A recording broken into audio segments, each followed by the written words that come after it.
काशी से हमारे live bulletin में आप सभी का बहुत बहुत स्वागत है। मैं हूं आपके साथ अनामिका सिंह। उत्तर प्रदेश विधानसभा चुनाव की जंग अब पूर्वांचल तक पहुंच गई है, जिसके लिए हर पार्टी की ओर से हर सीट पर प्रचार युद्ध लगातार जारी है और बीजेपी ने अपनी ओर से पूर्वांचल की इस लड़ाई में पूरी ताकत झोंक दी है। लेकिन अब बीजेपी की ओर से सबसे बड़े योद्धा के तौर पर प्रधानमंत्री मोदी पूरे प्रचार की कमान संभालने वाले हैं काशी में प्रवास के दौरान। जी हाँ, पीएम मोदी 4 मार्च को अपने संसदीय क्षेत्र काशी पहुंचने वाले हैं। 4 और 5 मार्च को पीएम मोदी 7 चरण के लिए लगातार धुआंधार प्रचार करेंगे।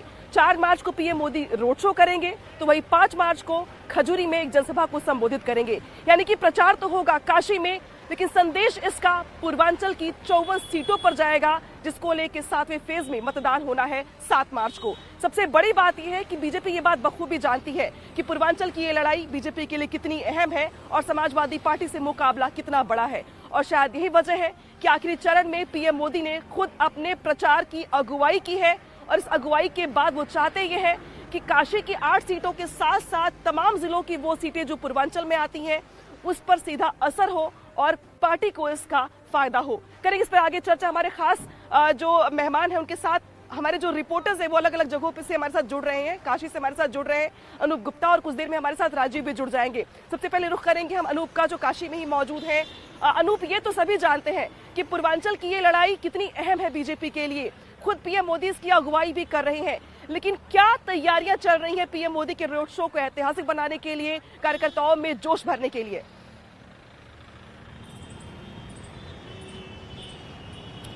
देखिए अनामिका, आपको बताऊं कि ये जो पूर्वांचल की सीटें हैं वो बीजेपी के लिए काफ़ी महत्वपूर्ण कही जा सकती है। चूंकि बनारस जो है वो प्रधानमंत्री का संसदीय क्षेत्र है, ऐसे में बीजेपी चाहती है कि ये जो पूरा पूर्वांचल का क्षेत्र है उसमें पहले से ज़्यादा बेहतर परफॉर्मेंस किया जाए। एक तरफ जहां अखिलेश यादव ने अलग तरह की रणनीति के साथ वो चुनाव पे गए हैं, वैसे में बीजेपी पूरी जोर आजमाइश जो यहाँ कर रही है। 4 तारीख को प्रधानमंत्री नरेंद्र मोदी बनारस पहुंचेंगे। एक भव्य रोड शो की प्लानिंग जो है वो बीजेपी की तरफ से की गई है। आपको याद होगा कि पहले लोकसभा चुनाव से लेकर के दूसरे लोकसभा चुनाव और फिर विधानसभा चुनाव, प्रधानमंत्री लगातार यहाँ रोड शो करते आ रहे हैं और जिस तरीके का जन समर्थन प्रधानमंत्री नरेंद्र मोदी को मिलता है उससे कहीं ना कहीं असर जो है पूरे क्षेत्र में पड़ता है। तो इसकी कोशिश की जाएगी। तैयारियां शुरू हो चुकी है। प्रधानमंत्री नरेंद्र मोदी का एक भव्य जो है रोड शो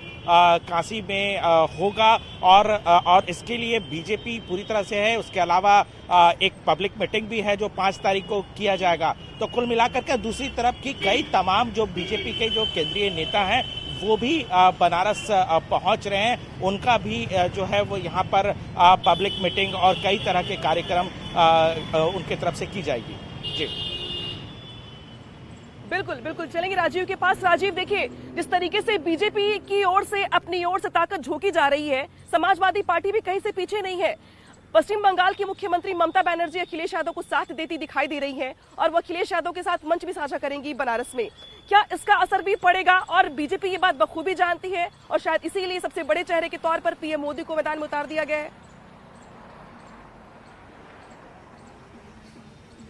अब देखिए यकीनन अनामिका, क्योंकि 7वें चरण के तहत जिन 9 जिलों में की 54 सीटों पर चुनाव होने हैं उसमें समाजवादी पार्टी काफ़ी बीते समय में मजबूत रही है। ऐसे में उसकी कोशिश है कि इन सीटों पर भारतीय जनता पार्टी को घेरने की कोशिश की जाए और यही कारण है कि सिर्फ अखिलेश यादव ही नहीं बल्कि पश्चिम बंगाल की मुख्यमंत्री ममता बनर्जी भी आज शाम 5 बजे वाराणसी एयरपोर्ट पर पहुँचेंगे और सीधे वाराणसी शहर पहुँच कर वो दशाश्वमेध घाट पर गंगा आरती भी करेंगी।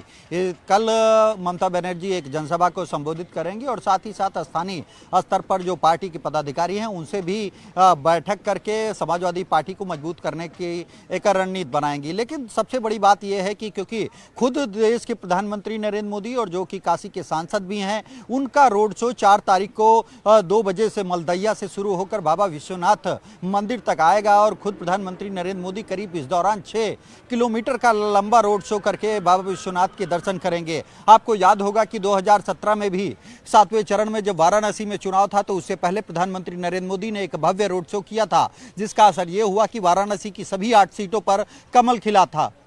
तो ऐसे में एक भाजपा को ये उम्मीद है कि प्रधानमंत्री नरेंद्र मोदी के इस रोड शो से कहीं ना कहीं न सिर्फ बनारस में एक बड़ा फायदा होगा, बल्कि प्रधानमंत्री अगले दिन 5 तारीख को बनारस के खजूरी में एक जनसभा भी करेंगे, जिसमें आसपास के जो अन्य विधानसभा सीटें हैं वहां के भी भाजपा प्रत्याशी उस मंच पर मौजूद रहेंगे। राजीव जिक्र कर रहे हैं यहाँ पर कि किस तरीके से 2017 के चुनाव में पीएम मोदी ने रोड शो किया था। इसका नतीजा ये हुआ कि हर सीट पर कमल खिला, लेकिन इस बार 17 के चुनाव से हालात थोड़े बदले हुए दिखाई दे रहे हैं 2022 के चुनाव में, जिसकी लहर का जिक्र करते हैं जब हम, तो क्या वो लहर इस बार देख पा रहे हैं आप? और क्या ये बात बीजेपी भी बखूबी जानती है कि 17 वाले हालात 22 में नहीं है, इस वजह से ताकत ज्यादा झोंकनी पड़ेगी, मेहनत ज्यादा करनी पड़ेगी, ज्यादा वक्त देना पड़ेगा पूर्वांचल की सीटों को अपने पाले में करने के लिए? अनूप,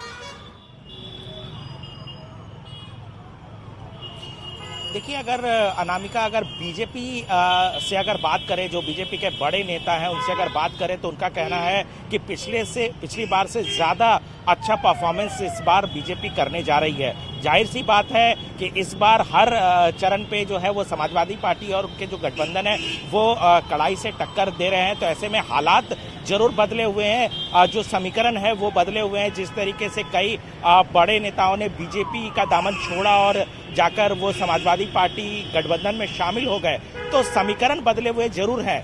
लेकिन देखिए, साफ तौर से ये जो पूर्वांचल की जो सीटें हैं और जो बनारस के आसपास की सीटें हैं वो बीजेपी के लिहाज से काफी महत्वपूर्ण है। बहुत शुक्रिया आप दोनों का हमारे साथ जुड़ने के लिए। काशी में जो तैयारियां चल रही हैं पीएम मोदी के आगमन को लेकर, रोड शो को लेकर, वो बता रहे थे हम आपको। फिलहाल वक्त है छोटे से ब्रेक का। ब्रेक के बाद जब वापस आएंगे तो दिखाएंगे आपको कुछ और खबरें। बने रहिए हमारे साथ।